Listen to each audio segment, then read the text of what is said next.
Employee stock purchase program. This can be a difficult topic. I am going to try and simplify right now. You begin by asking two main questions. Should you enroll in your company's employee stock purchase program? And then if so, secondly, when do you sell your employee stock? When deciding if you should participate in your company's employee stock purchase program, there's two things you need to look for. Number one, is there a discount on the purchase of the employee stock?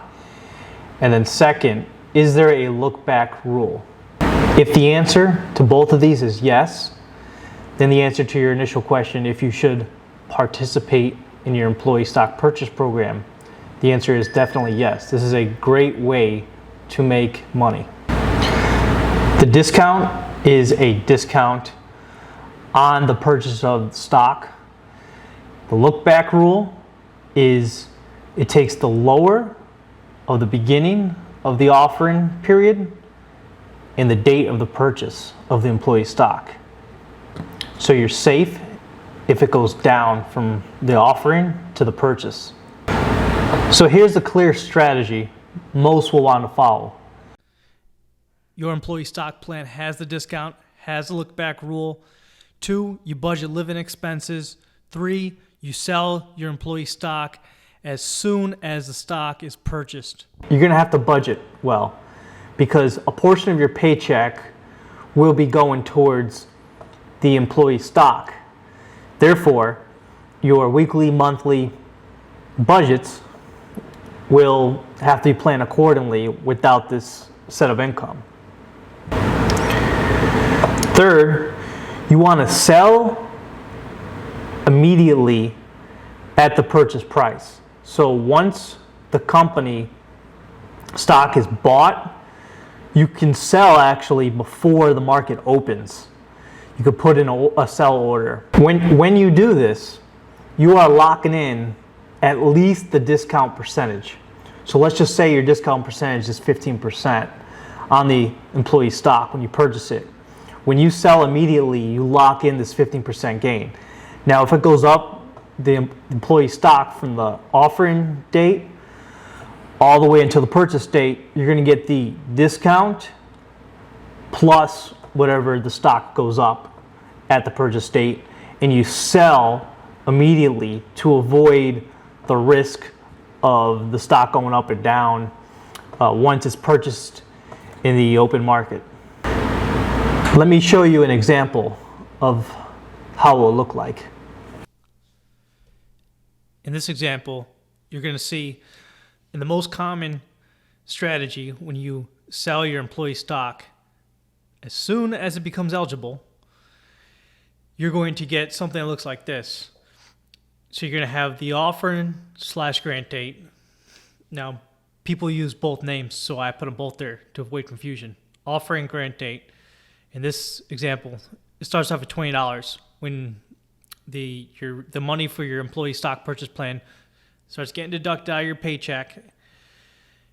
It's going to be at $20. For most companies, this right here is 6 months. Some it could be 3 or a different length of period of time. And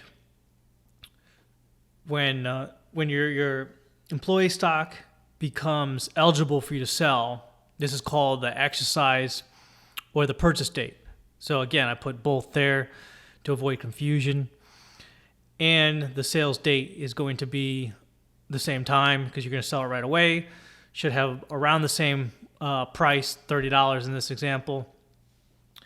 And when you have the look back rule, you're going to take the lower of the two. So in this case, $20 is going to be lower than $30. So you're going to take 20 and then you're going to have a discount. Let's just say it's 15%. What we're going to do is we take this amount and this becomes $17 per share. You're going to purchase your employee stock. And the difference between $17 and $30, that's the benefit. Gets taxed as ordinary income.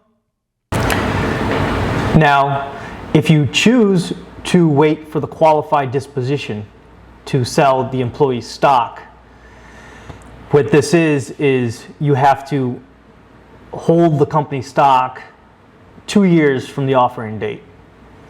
And so it's probably going to be for most another 18 months. You're going to have to hold the company stock. Here is why I do not recommend, for the vast majority, not to hold for the qualified disposition. Number one, you have to wait longer to receive your cash. So 2 years is a big difference from 6 months or 3 months, however the holding period is at your company. Number two, you're going to have a big portion of your investment of your money in one stock, so you're not going to be diversified. Third, the benefit is a tax benefit, and that does not outweigh the risk of your company stock going down. So let me show you an example of how it works with a qualified disposition. This example here with a qualifying disposition, we're going to take the same numbers, $20 at the offering / grant date, $30 at the exercise purchase date. However, now the sales date is $50. And to meet the qualifying disposition, the sales date is going to be 2 years from the offering / grant date. So now that you've waited another 18 months to get to the qualifying disposition, you now sell the stock at $50 a share. Now, here is the difference. In the previous example, we saw non-qualifying. That was the difference between $17 and then the $30, and that was taxed as on the W-2. So in that situation, $13 per share gets multiplied by the number of shares taxed as ordinary income, the higher tax rate. So if we say it's 100 shares,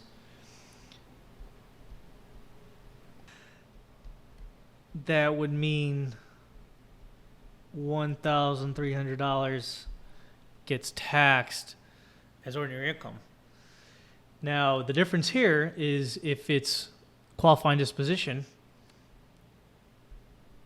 we're taking the lower of the two of $50 and $20, and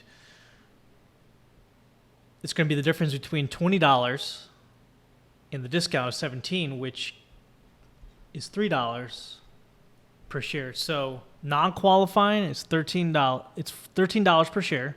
Qualifying is going to be $3 per share times the 100 shares.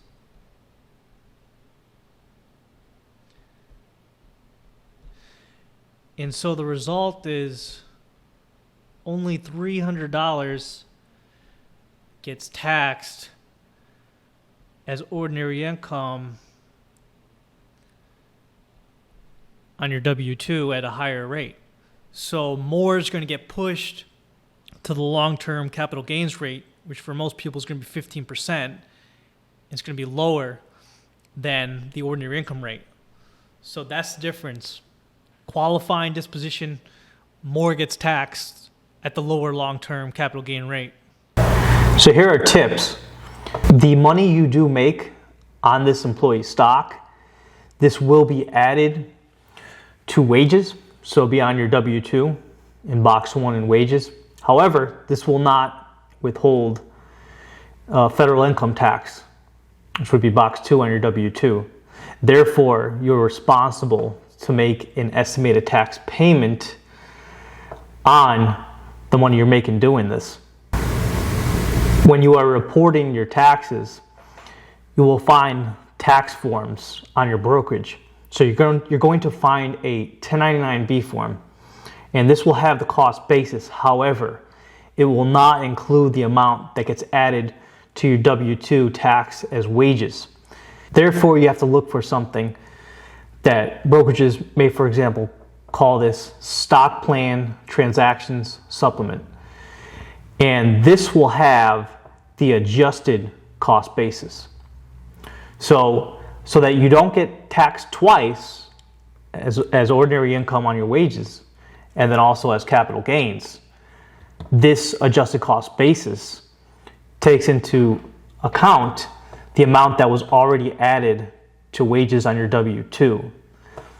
And this gets added from the cost basis on your 1099-B form to the adjusted cost basis of the price that you sold the stock after the purchase. The point on after the purchase to when you sell the stock, that gets taxed as a capital gain or loss on the 1099-B form. If you enjoyed this video, if you found it useful, do me a favor, give me a thumbs up, subscribe, and I'll see you in the next video.